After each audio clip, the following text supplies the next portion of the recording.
রমজান মাসের 30টা দিন আছে। 30টা দিনের ভিতরে শেষ 10 দিনের ভিতরে আমাদের জন্য 5টা কদর আছে। কয়টা? 21 number, 23 number, 25 number, 27 number, 29 number, এই 5টা রজনীতে কদর আমরা আদায় করে থাকি। এখন কথা হচ্ছে বিজোড় সংখ্যা কিভাবে আসলো, কেন আসলো, কেন নির্ধারিত দিনে কদর হলো না? না, আপনি আমি মনে করতেছি যে 27 তারিখটাই কদর, 27শে রমজান, ওই দিনই কি কদর? আমরা অনেকে জানি না। আসলে আমরা ভাবি যে 27 তারিখ দিবাগত রাতটাই হচ্ছে আমাদের জন্য লাইলাতুল কদর। না, এটা ভাবার কোনো সুযোগ নেই। ও ভাইরা আমার, বন্ধুগণ আমার, কদর শব্দের শাব্দিক অর্থ যদি না জানি, আজকের যে কদর রাত, এর গুরুত্ব বোঝা যাবে না। যেমন কোন ব্যক্তির নাম যদি অর্থবহ নাম না হয়, তাহলে কিন্তু মানুষ তাকে ডাকবে না। যেমন আমি আপনাদেরকে বলতে চাই, আমাদের সমাজের ভিতরে ফিরাউন নাম কার আছে? কেউ কি বলতে পারবেন? আছে কারো? আবু জেহেল নাম আছে কারো? আবু লাহাব আছে? তাহলে এই নামগুলো কোরআনে আছে না নাই? ফিরআউন ওয়া সামুদ, তাব্বাত ইয়াদা আবি লাহাব ওয়া তাব, এখানে আবু লাহাবের নাম এসেছে, ফিরআউনের নামও এসেছে। কিন্তু কুরআনুল কারিমে নাম আসার পরও মানুষ কেন রাখে না? কারণ আল্লাহ তাআলার পক্ষ থেকে তারা লানত প্রাপ্ত, এজন্য অর্থ বহন করে না, ভালো অর্থ বহন করে না, এজন্য এ নাম কেউ রাখে না। তাহলে প্রত্যেকটা ব্যক্তির ক্ষেত্রে যেমন সুন্দর নাম দরকার, অর্থবহ নাম দরকার, ঠিক আল্লাহ তাআলা সূরা আল কদর নাজিল করলেন। কদর শব্দের শাব্দিক অর্থ হলো বরকতপূর্ণ, মর্যাদা, সম্মান। আমার ভাইয়েরা, 5টা আয়াতে কারিমা আছে। এই সূরাটা নাজিল হয়েছে মক্কাতুল মুকাররমায়। আল্লাহ পাক বলেন, আমি সূরাকে, গোটা কুরআনুল কারীমের সূরা সমূহকে 2টা ভাগে ভাগ করেছি। একটা হলো মক্কাতুল মুকাররমায়, আর একটা হলো মদিনাতুল মুনাওয়ারায়। নবীজি সাল্লাল্লাহু আলাইহি সাল্লাম মক্কায় অবস্থানকালে যে আয়াতে কারিমা, যে সূরা নাজিল হয়েছে, ওই সূরাগুলোকে মাক্কি সূরা বলা হয়। আর নবী সাল্লাল্লাহু আলাইহি সাল্লাম মদিনায় অবস্থানকালে যে আয়াতে কারিমা, যে সূরা নাজিল হয়েছে, ওই সূরাগুলোকে মাদানী সূরা বলা হয়। চিৎকার মেবন সুবহানাল্লাহ। তাহলে সূরার নাম কি? আয়াতে কারিমা কয়টি? রুকু কয়টি? বাড়ি কোথায়? মক্কায়। বাড়ি কোথায়? কত নাম্বার পারায় অবস্থান করছে? মুখস্থ করতে। আমার ভাইরা, এই সূরা থেকে কথা বলবো। এখন আমার ভাইরা আসেন, আল্লাহ পাক রব্বুল আলামিন বললেন কি? আল্লাহ পাক রব্বুল আলামিন বললেন, ইন্না আনসালনাহু ফি লাইলাতিল কদর। আল্লাহু আকবার বলেন। ও দুনিয়ার মানুষ,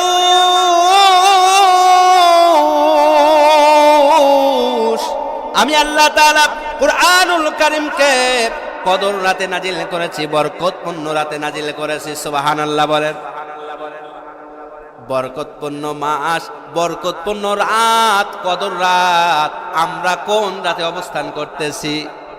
জোরে বলেন। কদর রাতে। তাহলে কদর রাতে আল্লাহ তাআলা কি নাজিল করলেন? কুরআনুল কারীম নাজিল করলেন।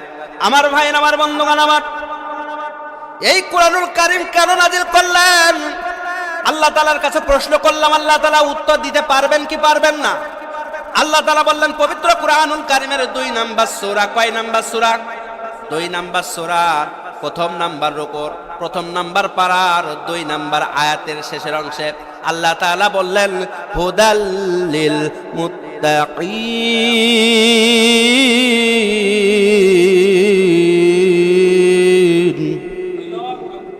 আরো চিৎকার মে আল্লাহু আকবার।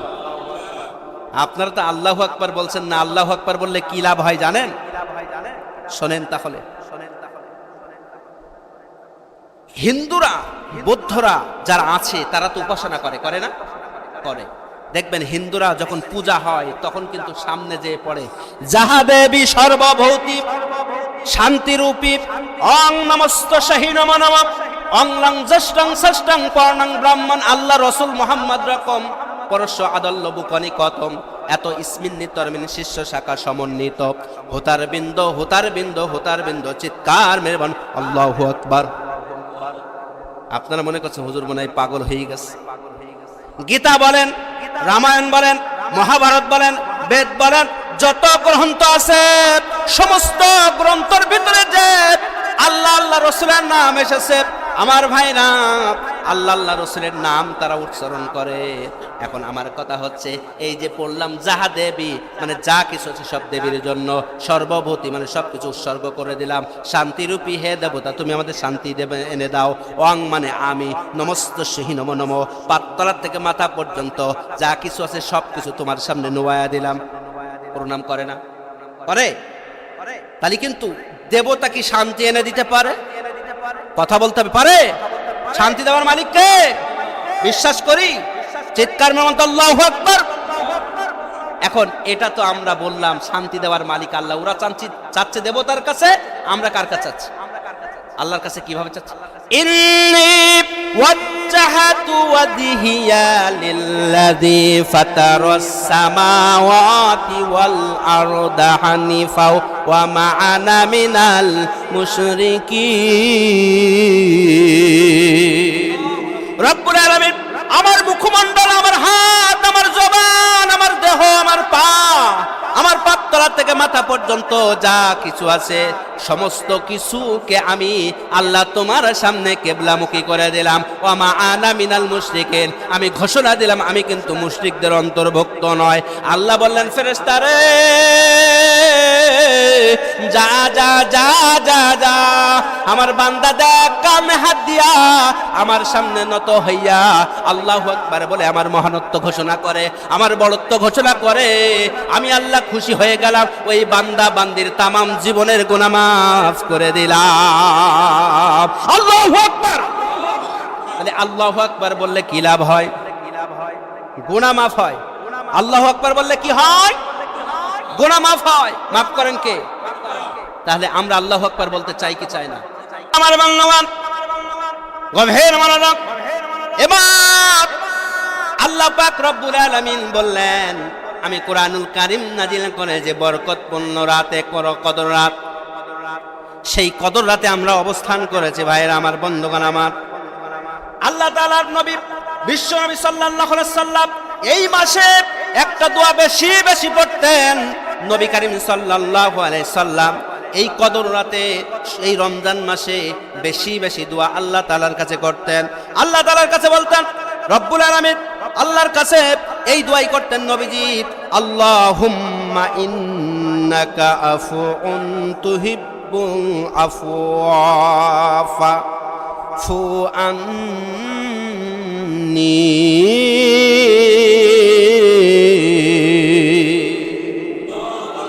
নবী করিম সাল্লাল্লাহু আলাইহি সাল্লাম আল্লাহর কাছে বেশি বেশি দোয়া করতেন, আল্লাহ তুমি রহমানুর রহিম, তুমি ক্ষমাশীল, তুমি দয়াময়, তুমি আল্লাহ আমাদেরকে ক্ষমা করে দিয়ে দাও।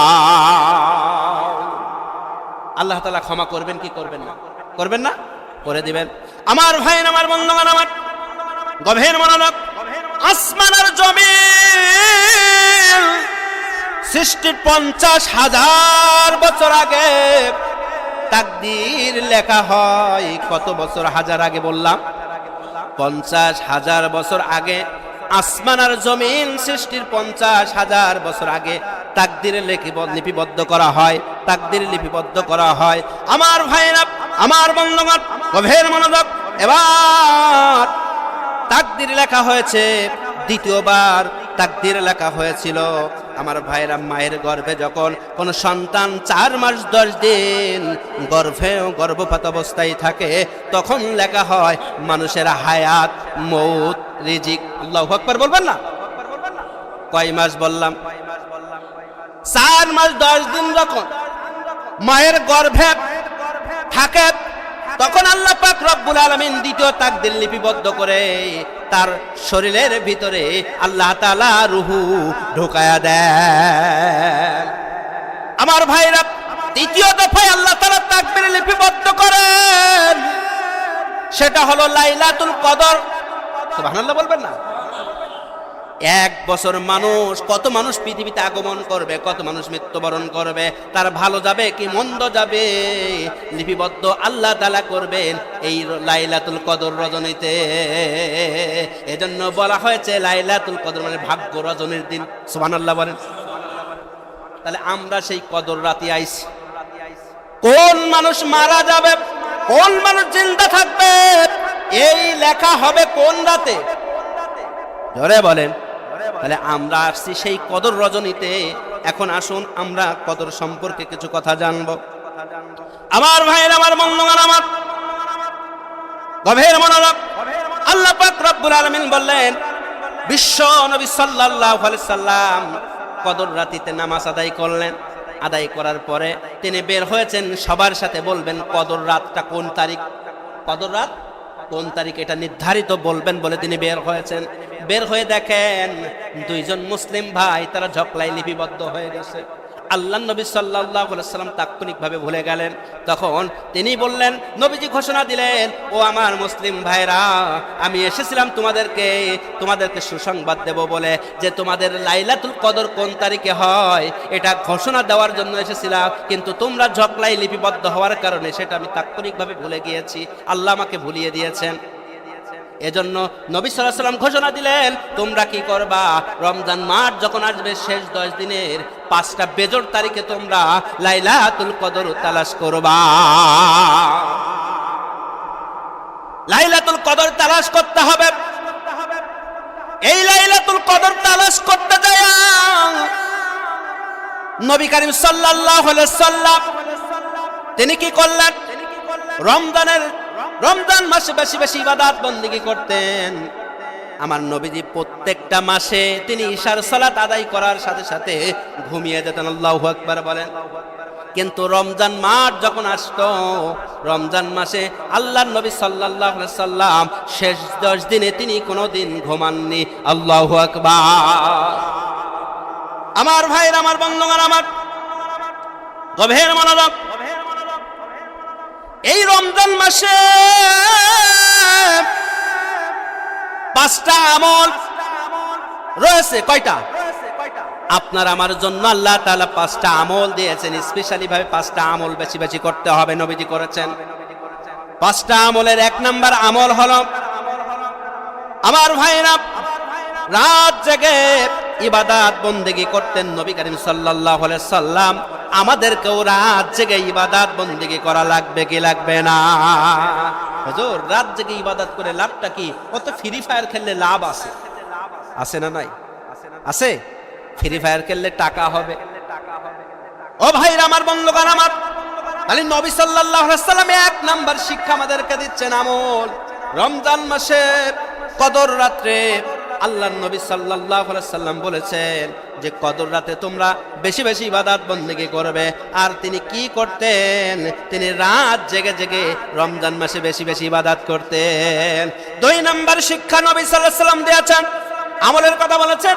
বিশ্ব নবী সাল্লাল্লাহু আলাইহি সাল্লাম ইতিকাফ করতেন। রমজান মাসের শেষ 10 দিন তিনি ইতিকাফ করতেন। কি করতেন? শেষ 10 দিন ইতিকাফ করতেন।